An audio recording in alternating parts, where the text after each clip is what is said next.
Bismillahirrahmanirrahim. Bismillahirrahmanirrahim. Assalamualaikum warahmatullahi wabarakatuh. Innal hamdalillah nahmaduhu wa nasta'inuhu wa nastaghfiruh wa na'udzu billahi min shururi anfusina wa min sayyiati a'malina man yahdihillahu fala mudilla lahu wa man yudlil fala hadiya lahu. Asyhadu an la ilaha illallah wahdahu la syarika lahu wa asyhadu anna Muhammadan abduhu wa rasuluh.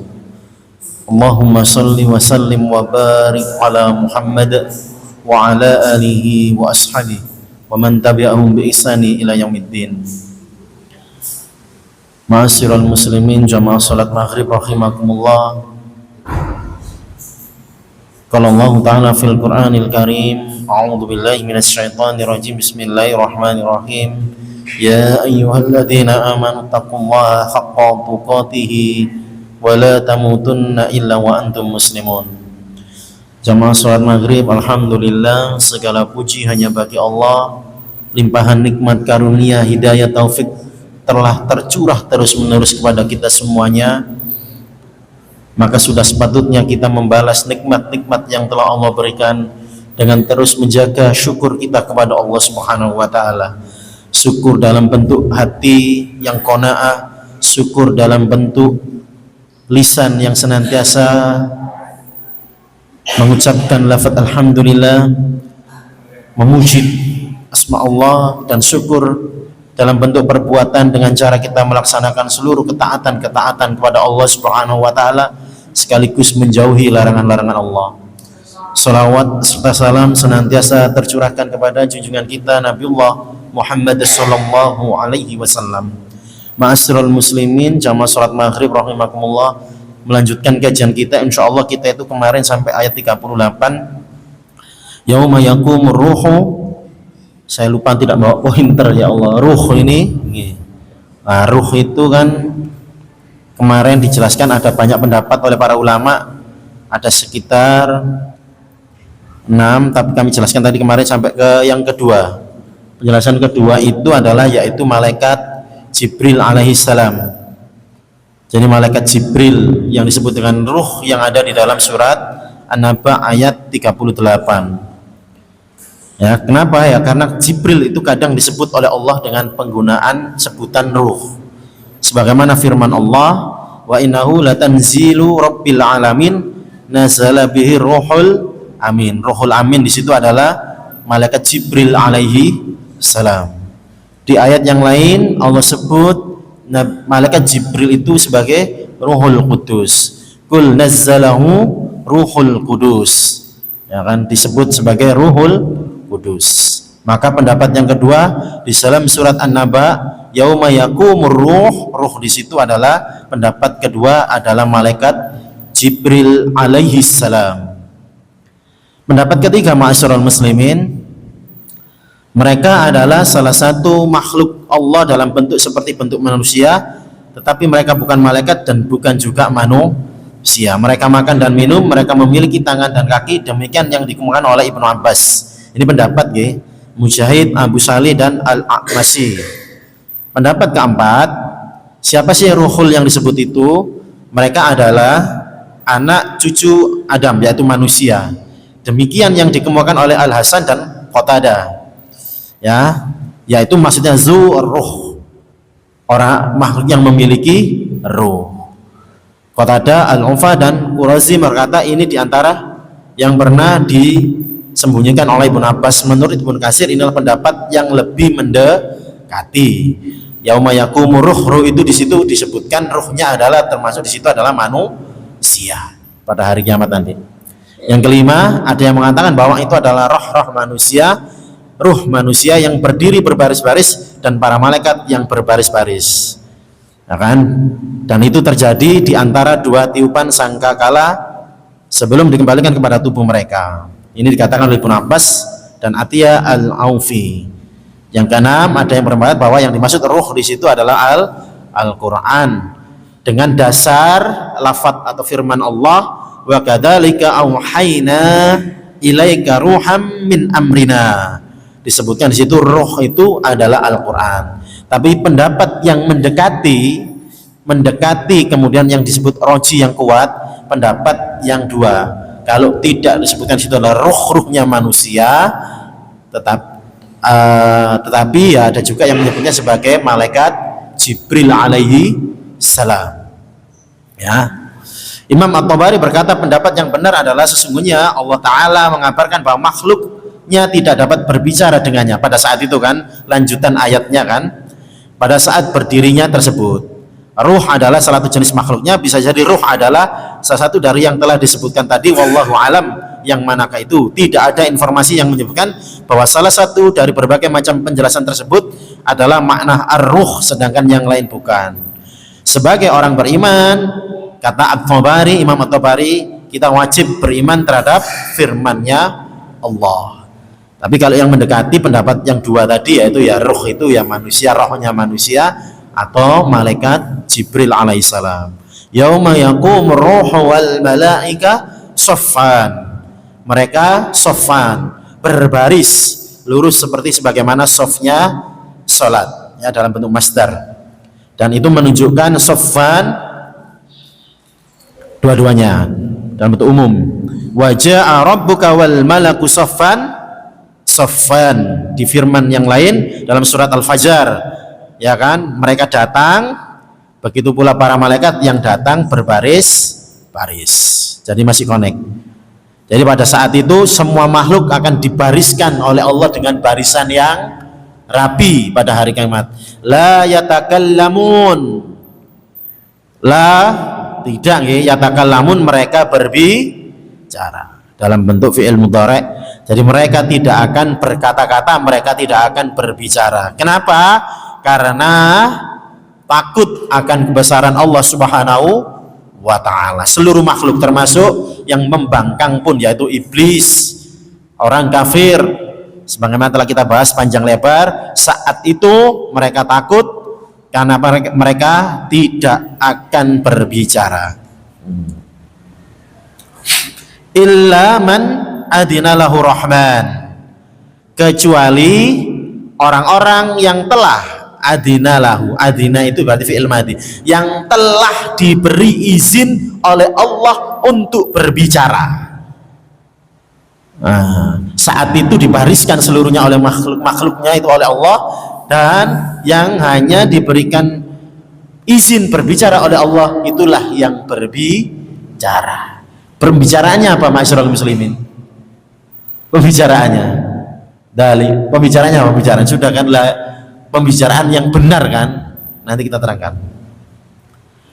Maksudnya ini dalam Fathul Qadir, Imam Asy-Syaukani menerangkan mereka tidak dapat memberi syafaat. Kata Imam Syaukani, berbicara itu adalah memberi syafaat, ya, memberi syafaat kepada siapapun kecuali kepada siapa yang Allah izinkan untuk mendapatkan syafaat, atau mereka tidak berbicara kecuali kepada siapa yang Allah izinkan baginya. Ikrimah mengatakan bahwa diizinkan bagi mereka berbicara ketika ahli neraka diperjalankan ke neraka dan ahli surga diperjalankan ke surga.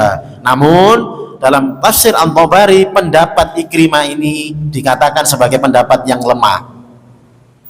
Dalam tafsir Ibnu Katsir diterangkan bahwa pada saat itu tidak ada yang dapat berbicara melainkan dengan izin Allah, dan yang dapat berbicara adalah para utusan Allah, sebagaimana disebutkan dalam hadis sahih, wala yatakallamu yauma idin illa rusulu, dan tidak ada yang berbicara pada saat itu kecuali rasul, para rasul. Wa da'wa rusuli yauma idil Allahumma salim Allahumma salim, dan doa para rasul pada saat itu, ya Allah selamatkanlah, ya Allah selamatkanlah. Jadi yauma yaqumu ruhu wal malaikatu saffan la yatakallamun illa man adina lahu rahmanu wa qala sawaba. Wa qala sawaba itu apa maknanya? Mengucapkan lafaz yang hak, perkataan yang benar, perkataan yang benar. Jadi tidak ada dusta, tidak mungkin alasan-alasan, ya.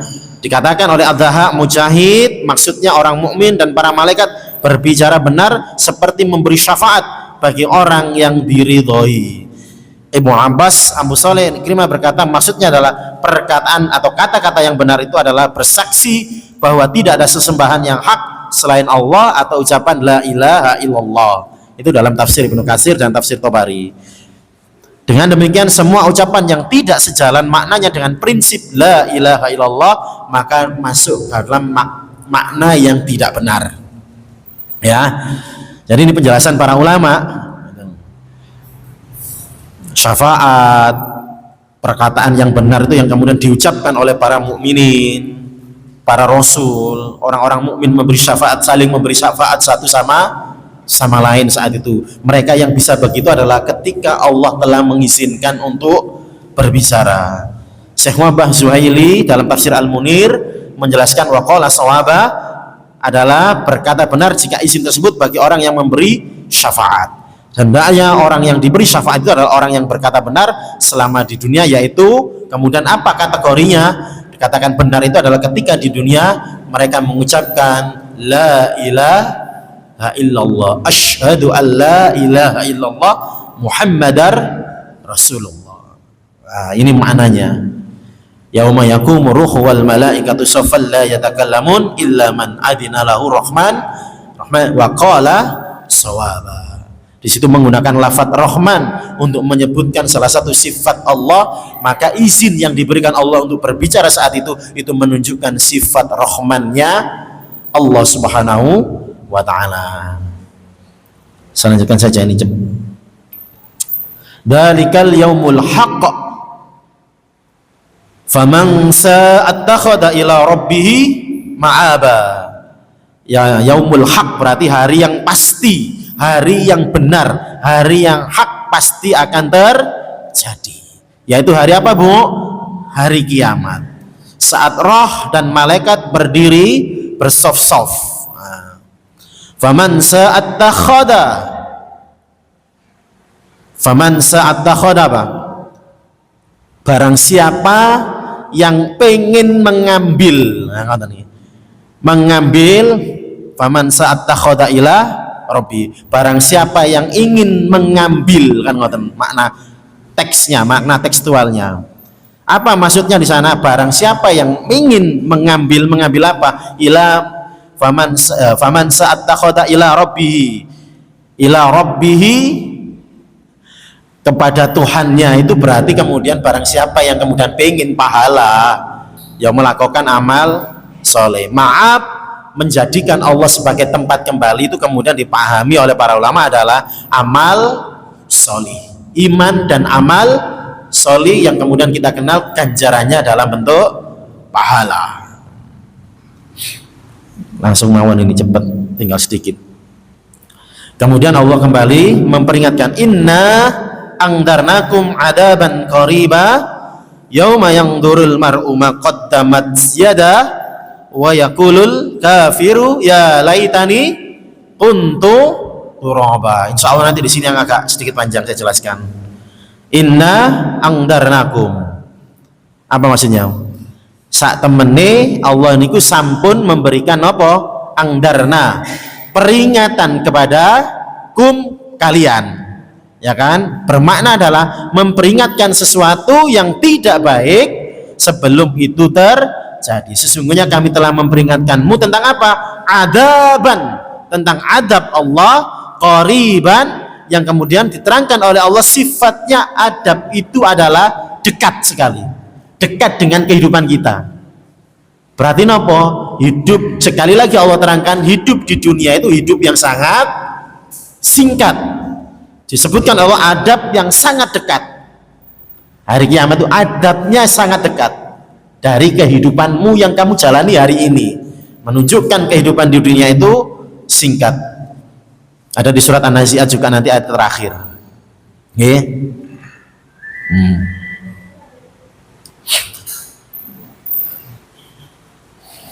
Mana tadi?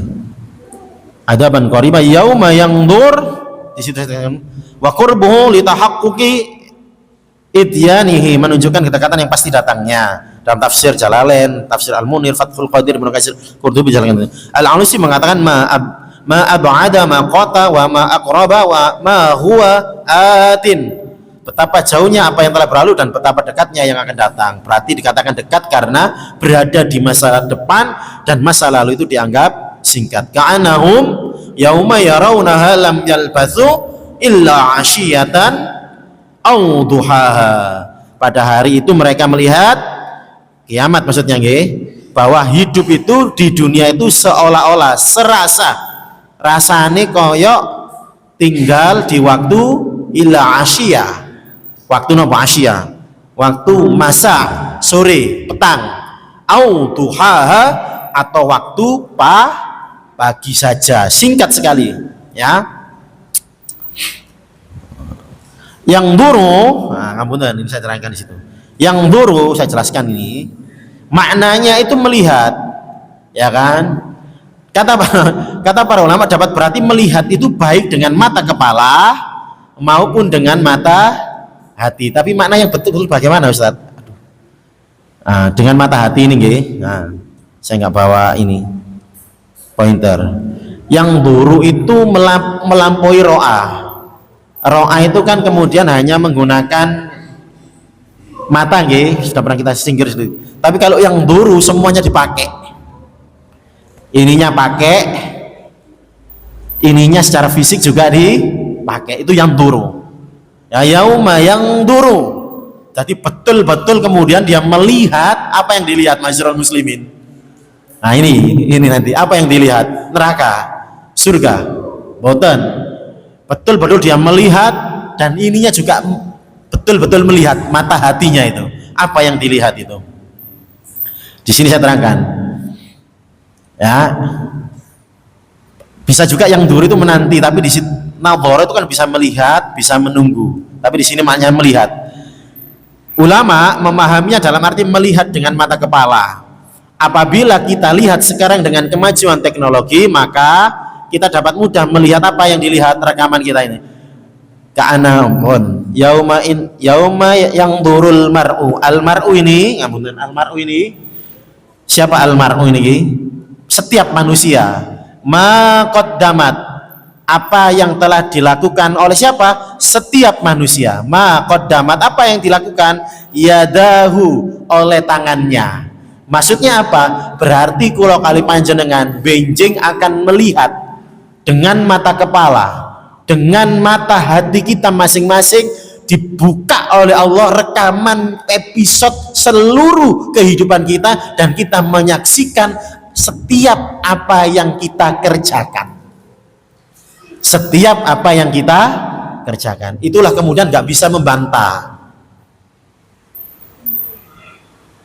Ini sebetulnya kemudian dijadikan dasar oleh banyak ulama maluwo. Maluwo ketika kita maksiat itu karena nanti akan diputer. Rekamannya diperlihatkan di hadapan Allah Subhanahu wa Ta'ala. Nah itu. Ya, akan diperlihatkan untuk lihatan nih loh, rekaman yang terjadi, ya, tidak kurang sedikit pun dari apa yang sebenarnya pernah dan sedang atau pernah terjadi atau dilakukan manusia. Kenapa? Karena sudah dijelaskan di ayat-ayat sebelumnya. Allah utus para malaikat di sana yang akan mengiringi manusia, dan tidak luput satupun catatan amal itu dicatat oleh para malaikat. Nah, masyarul muslimin rahimakumullah, yang dulu itu memahaminya dengan mata kepala. Mata ini hati nurani dan akal yang sehat itu kemudian sama maknanya dengan surat Ali Imran kata para ulama. Ayat 30, yauma tajidu kullu nafsin ma 'amilat min khairin muhdaran. Ya, setiap pada hari itu setiap jiwa mendapatkan balasan atas apa yang telah dikerjakannya. Jadi kebajikannya dihadirkan kepada mereka. Wa ma 'amilat min su', termasuk apa yang dia lakukan dalam bentuk kejahatan. Jika yang duru dipahami dalam arti melihat dengan mata hati pikiran, maka maknanya dalam mereka memikirkan balasan dan ganjaran amalan perbuatan mereka. Al-mar'u tadi sudah saya jelaskan, yaitu seluruh manusia. Al-mar'u adalah seluruh manusia. Meskipun Al-Hasan di sini mengartikannya orang beriman, tapi nggak pas kalau orang beriman karena putus nanti.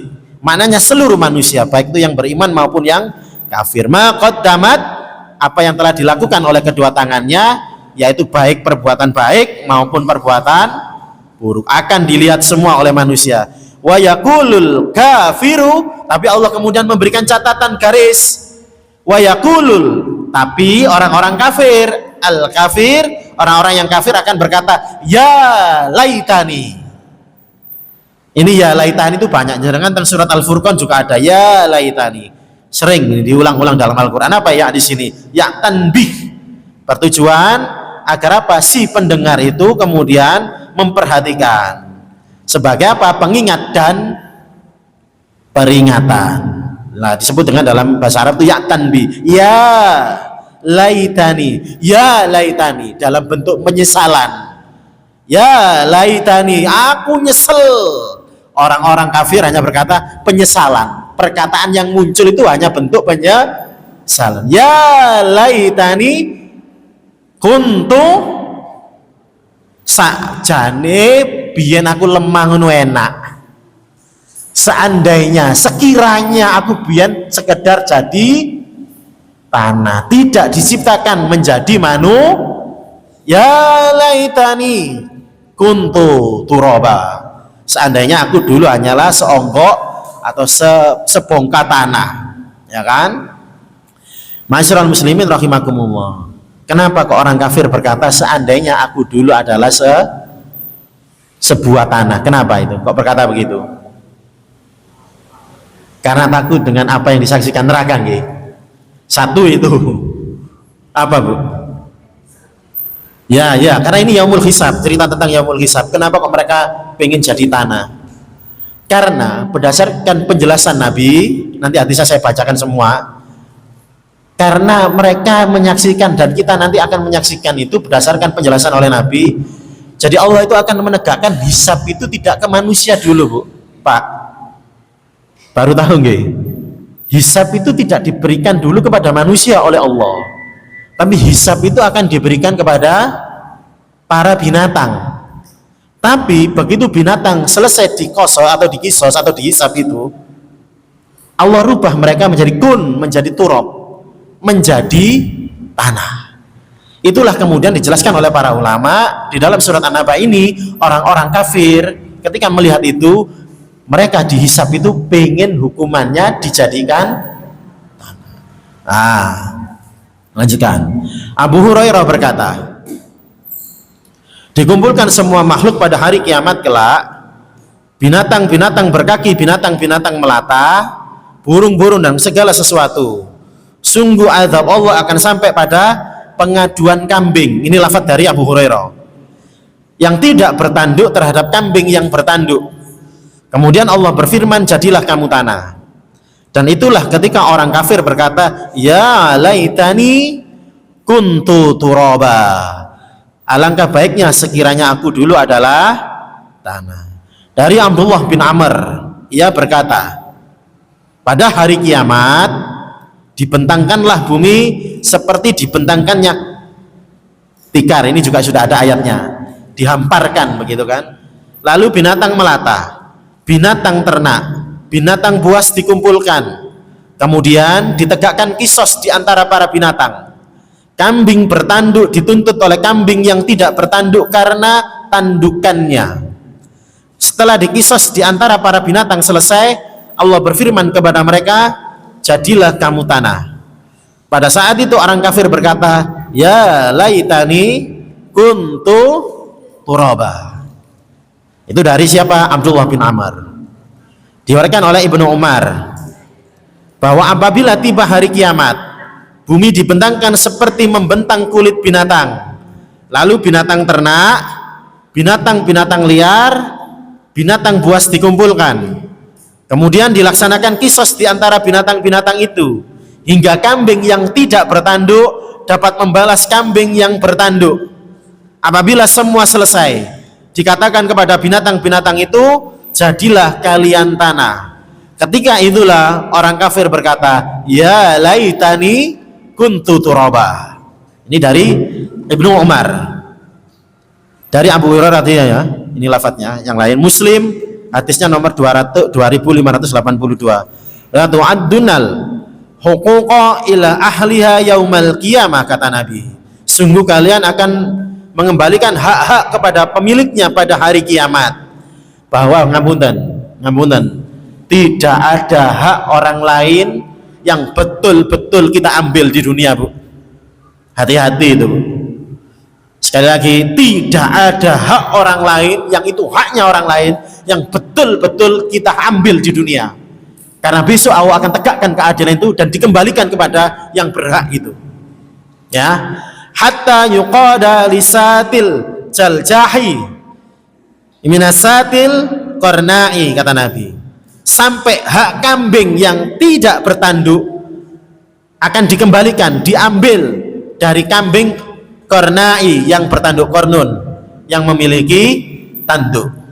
Dari Abu Dzar, beliau berkata, Nabi maksudnya ya, anna Rasulullah sallallahu alaihi wasallam ra'a sataini tatihani faqal, sungguh Rasulullah melihat dua ekor kambing saling tanduk menanduk. Maka Nabi berkata, ya Abu Dzar. Jadi Abu Dzar yang diberitahu oleh Nabi, wahai Abu Dzar, hal tadri fima, apakah engkau tahu kenapa tantatihan mereka berdua itu saling menanduk? Kemudian Abu Dzar berkata, tidak tahu ya Rasulullah. Kemudian Nabi berkata, lakinnallaha yadri, akan tetapi Allah tahu. Wa sayaqdi bainahuma, dan Allah akan menjatuhkan atau menghukum, memberikan hukum di antara kedua kambing tersebut. Ini sanadnya hasan menurut penilaian para ulama. Apa maknanya? Semua nanti akan ditegakkan keadilan di hadapan Allah Subhanahu wa ta'ala, termasuk binatang-binatang itu akan ditegakkan oleh Allah, tetapi kemudian setelah itu mereka dijadikan tanah oleh Allah Subhanahu wa ta'ala. Dan penjelasan para sahabat itulah ketika orang kafir itu melihat, maka ketika mereka dihisab oleh Allah dan menyaksikan seluruh amal perbuatannya, diputarkan videotron ngeten niki, Pak. Kula kali panjenengan benjing dibuka episodenya, di setel kaset dewe-dewe.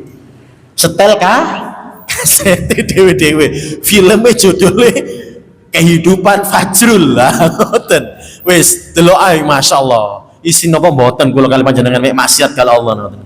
Disetel, maka orang kafir setelah disetel seluruh kehidupannya, kemudian tahu konsekuensi hukumannya, maka dia berkata, ya laitani kuntu, seandainya aku, keputusan yang diberikan kepadaku sama dengan keputusan yang Allah berikan terhadap para binatang. Dalam hadis Allah contohkan, dalam hadis Rasulullah contohkan adalah kambing. Loh, itu hadisnya banyak dari banyak jalur sahabat. Sengaja memang tidak saya tuliskan teksnya dalam bentuk Arab karena panjang. Jenengan kalau mau cek nanti klik saja, mudah cepet, Islam Web itu yang tidak ada harokatnya. Kalau di Google nggih, atau doror DOROR, doror, itu nanti klik aja, cari hadis tentang ini. Panjang-panjang cerita Nabi itu. Kalau di doror ada harokatnya. Kalau di Islam Web boten wonten harokati gundul, ngoten, penjelasannya juga gundul. Kalau di doror penjelasan para ulama menerangkan hadis itu juga dikasih harokat. Nah ini ma'asyiral muslimin.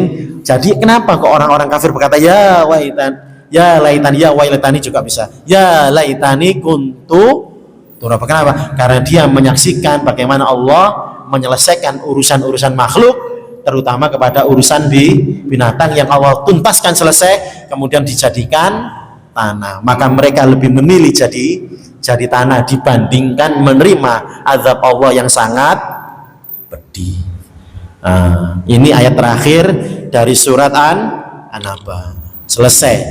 Lanjut surat berikutnya itu adalah surat An-Nazi'at. Ma'asyiral muslimin rahimakumullah.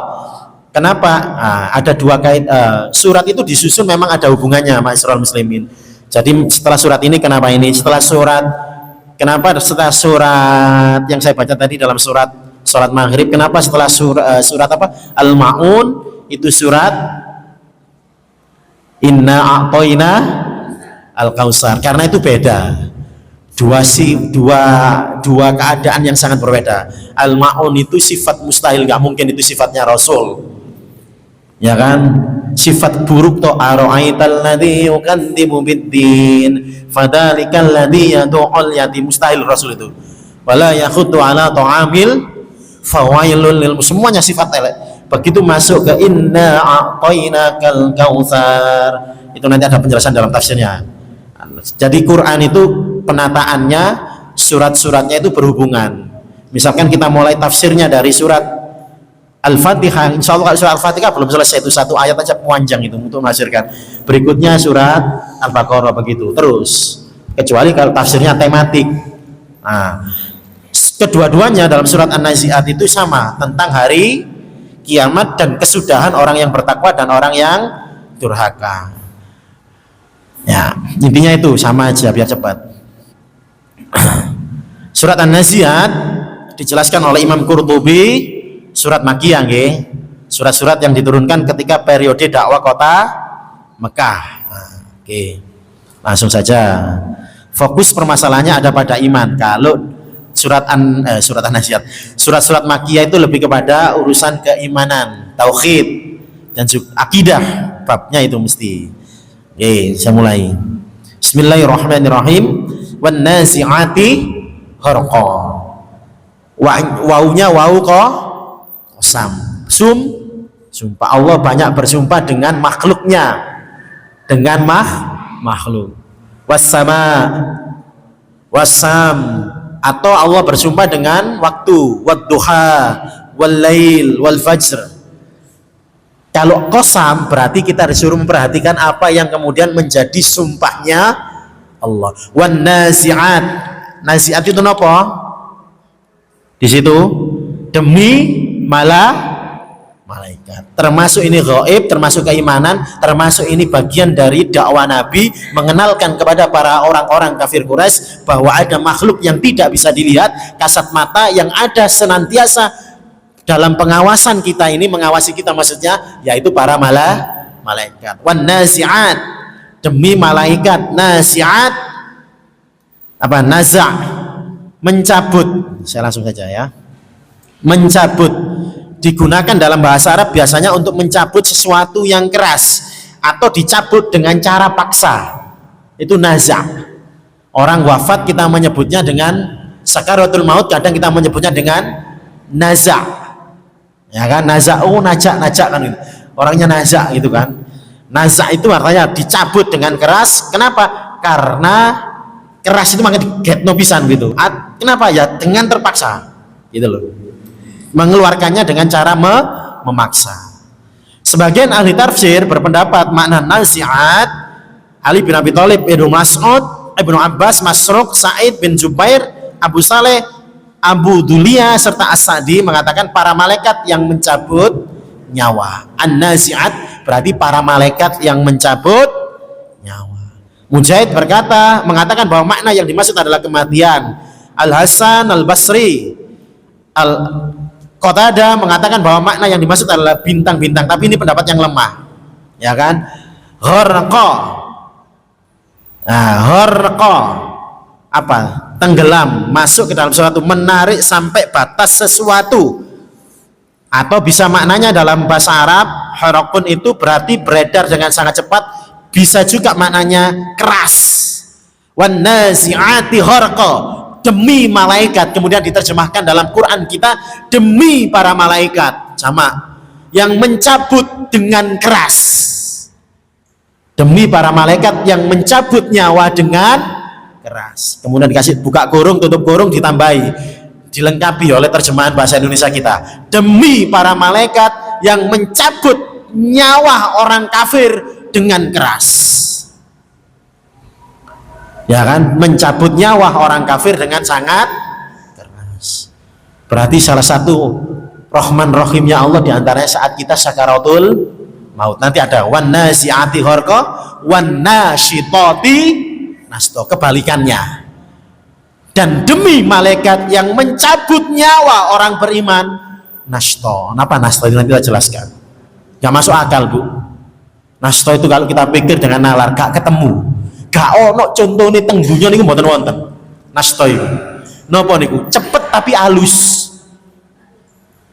Cepet tapi halus iku ana contone napa mboten? Biasane cepet iku kasar. Nggih. Suara mesin mek bewanter mesti kasar gerakannya. Pergerakan dalam dunia fisika ya ngapunten nih. Seno atau apa enggak tahu nanti jelaskan kalau saya salah. Kalau cepat itu nggak mungkin halus. Tapi di nasto itu adalah cepat halus. Ya apa iku? Cepet tapi halus. Jenengan narik pancing mek banter mesti keras, mek kalem iku mesti, mek pelan iku mesti halus. Tapi enggak di surat An-Nazi'at itu. Yang menarik nyawanya orang beriman dengan cepat dan halus. Ya apa itu nggak bisa dibayangkan. Cepat dan seketika tiba-tiba nggak kerasa, tiba-tiba ruhnya sudah terpisah dengan jasad. Itu pun kata Nabi sakitnya masih luar dan dia orang kafir. Bu ya apa itu rasanya? Lanjutkan nanti ya. Nanti itu di ayat berikutnya. Sampai mana tadi? Nah, Imam Syaukani menjelaskan khorqan berasal dari kata seseorang yang menarik tali busur, seseorang yang menarik busur panah dengan sekuat-kuatnya. I'raqan fin naz'i. Apa itu? Mencabut dengan kekuatan penuh. Allah bersumpah dengan para malaikat yang mencabut nyawa orang kafir, memisahkan dari jasad mereka dengan sangat keras dan kasar. Para malaikat itu mencabut ruh mereka dari pangkal jasad mereka. Ayu tanzi'uha min anamiliha wa dhfariha ila aqasil ajsadi, kata Wahbah Suhaili. Ya kan? Al-Qur'an menyebutkan dalam surat Al-Anfal bagaimana malaikat maut mencabut nyawa orang-orang kafir. Allah berfirman, "Walau taro," kata Allah, seandainya kamu melihat id yatawaffal ladzina kafaru, bagaimana ketika orang kafir wafat dicabut nyawanya oleh siapa? Al-malaikatu, oleh malaikat. Yadribuna, Masya Allah, digepuk Pak, dipukul oleh malaikat itu orang-orang kafir ketika sakaratul maut. Apa yang dipukul? Wujuhahum, wajah-wajah mereka, wa adbarahum, punggung-punggung mereka digepuki malaikat saat sakaratul boten semerap. Makanya kalimatnya Allah, seandainya kamu melihat bagaimana prosesnya orang-orang kafir itu menghadapi sakaratul maut, dicabut nyawanya oleh malaikat maut, diantaranya diceritakan oleh Allah carane malaikat maut itu diantaranya adalah diantem boten semerap kula kali jenengan, digepuki wajahe, digepuki gegere, ya Allah, ya kan? Waduku adabal harik, dan dikatakan kepada mereka, rasakanlah olehmu siksa yang membakar. Harik itu adalah membakar, ya kan? Masya Allah. Di firman yang lain Allah berfirman dalam surat Muhammad ayat 27, fakaifa idza tawafathumul malaikah, maka bagaimana nasib mereka apabila apa? Wafat malaikat. Yadribuna wujuhahum wa adbarahum, apa? Mencabut nyawa mereka serta memukul wajah dan punggung mereka. Digepui Pak, Bu, digepui. Caranya Allah memerintahkan malaikat maut untuk mencabut orang-orang kafir. Kulo kali panjenengan boten saged meli, tapi tahu kalau jenengan ditakleti iku digepui iku boten mawon jawabe. Digepui wajahe karo gegere. Lho kok semerap? Karena Allah yang menceritakan kepada kita, yang membahaskannya kepada kita. Bukan itu saja, bahkan ketika roh mereka dicabut, mereka diberitakan pula mengenai adab siksaan dan kemurkaan Allah. Oleh karena itu orang kafir sangat mempertahankan nyawanya. Ini karena saat-saat sekarat dipertunjukkan kepadanya tempat di neraka. Selain diantemi, digepuki ngoten niku, diperlihatkan tempat kembalinya. Mana? Surat Al-An'am ayat 93. Walau tara idzal zalimuna fi hamaratil maut, seandainya engkau melihat pada waktu orang zalim dalam sakaratul maut, wal malaikatu basitu aidihim, sedangkan para malaikat memukul dengan tangannya. Diantem gawe tangane berarti Bu. Basitu aidihim, ya. Ahriju anfusakum, keluarlah nyawamu, keluarkanlah nyawamu. Al-yauma tujzauna adaba huni bima kuntum taquluna 'ala Allahi ghairal haq. wa kuntum an ayatihi tastakbirun. Keluarkan nyawamu, pada hari ini kamu dibalas dengan adab yang menghinakan. Kenapa? Karena perkataan kamu terhadap Allah yang tidak benar, dan kamu menyombongkan diri terhadap ayat-ayatnya Allah. Perkataan kamu terhadap Allah yang tidak benar. Ngapunten, kalau saya mau tafsirkan ini apa adanya, apa tafsirnya? Apa tafsirnya? Dan perkataan kamu terhadap Allah yang tidak benar, apa tafsirnya? Surat An-Nisa itu loh jelas. Surat Al-Maidah juga ada. Mereka mengatakan Allah itu punya. Siapa yang mengatakan Allah punya anak? Nasoro, Yahud, Nasrani dan Yahud. Di situ kalimatnya Allah dalam surat Al-An'am apa? Orang-orang zalim itu apa? Kemudian ketika sakaratul maut digebui malaikat sambil diperlihatkan tempatnya nanti setelah wafat. Kenapa kok angel metu? Gak gelem metu ya karena tahu itu siksanya. Dan dikatakan oleh mereka, engkau akan dibalas karena engkau telah mengatakan perkataan terhadap Allah, perkataan yang tidak benar. Di antaranya perkataan yang tidak benar itu mengatakan Allah punya. Selesai wis. Niki kula mboten toleransi ngaten niki. Mboten, ini ayat tauhid, ini ayat-ayat akidah. Tegas. Harus tegas. Toleransi bukan bab ini. Bab muamalah kita toleransi itu. Loh. Dan kamu menyombongkan diri terhadap ayat-ayatnya Allah. Ini sudah sifat ini. Sifat sombongkan diri itu mulai Al-Baqarah diceritakan oleh Allah, orang kafir itu menyombongkan dirinya terhadap ayat-ayatnya Allah. Siapa? Ya semua yang masuk kategori menyombongkan diri, tidak mau menerima kebenaran ayat-ayatnya Allah, termasuk kategori kafir yang menutup, yang membuat tabir menolak kebenaran itu. Dikepui, Pak. Tapi yang jenengan ojo ngono kok celuk ono tonggo yang kemudian non muslim, oh itu dikepui malaikat. Jangan.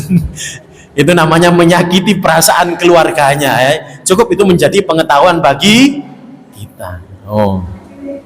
Para malaikat mencabut nyawa orang-orang kafir dari tubuh mereka seperti halnya mereka seorang mencabut busur dari anak panah dengan keras sehingga mencapai batas tertinggi dari tarikan. Ketika nyawa hampir keluar, yang dijelaskan oleh dalam tafsir Al-Baghawi. Ketika nyawa hampir keluar, nyawa tersebut dikembalikan ke dalam tubuhnya. Begitulah cara malaikat memperlakukan orang kafir. Penggunaan kata horqon berarti pencabutan secara total dengan cara yang sangat keras. Saya sedikit lagi menambahkan biar tidak terpotong. Ibnu Mas'ud berkata, nah ini dari Ibnu Mas'ud, malaikat maut dan para pembantunya mencabut nyawa dari setiap helai rambut, kuku dan telapak kaki. Nyawa itu dikembalikan ke dalam tubuhnya setelah dicabut hingga hampir keluar, dikembalikan lagi ke tubuhnya hingga hampir keluar terus. Kayak narik opo iku jenenge, Pak? Tarik, lebokno meneng, tarik, lebokno meneng. Itu bagian dari siksaan. Kata Ibnu Mas'ud begitu dalam hadis, ya. Tentang bagaimana orang kafir dicabut ruhnya oleh malaikat dengan pencabutan yang sangat keras dijelaskan dalam hadis yang sahih oleh Rasul. Ya, ini saya temukan di sini hadisnya Imam Ahmad, ya. Sanadnya sahih. Bagaimana caranya malaikat mencabut nyawanya orang kafir? Tadi kan di Al-Qur'an digepuk tangan, digepuk wajahnya, digepuk gegere, dikatakan oleh mereka iki tempatmu neraka dan sebagainya. Dengan tangannya para malaikat. Ibnu Mas'ud nerangko dicabut, dilur kayak tiang layangan. Tarik, lur, tarik, lur. Nanti kita jelaskan lagi, kita dalami lagi bagaimana cara Allah dijelaskan oleh Nabi melalui hadis sahih, bagaimana malaikat maut diperintahkan Allah mencabut nyawanya orang kafir. Nanti tenang saja, kita akan dikasih kabar gembira ayat berikutnya. Cara Allah mencabut nyawanya orang-orang beriman. Itu memang bocorannya dari saya, klunya. Wanasitoti, nasto itu nopo? Nasto itu ngene, cepet tapi halus. Wis kasut dibayangno, nang dindi cepet itu mesti kasar, sing halus itu mesti kalem. Kenapa kok cepat? Biar sakitnya tidak terlalu lama. Kenapa cepat dihaluskan? Semakin mengurangi rasa sakit. Gak bisa dibayangkan. Masya Allah, rahmannya Allah kepada kita. Amin ya Rabbal. Mudah-mudahan kita senantiasa diwafatkan Allah dengan keadaan husnul khatimah. Insyaallah kita lanjutkan benjing nggih pertemuan berikutnya kalau ada kesempatan. Aku qouli hada wa astaghfirullah li wa lakum wastaghfiruhu innahu wal ghafurur rahim. Nasrun minallahi wa fathun qarib wa basyiril mu'minin. Assalamualaikum warahmatullahi wabarakatuh.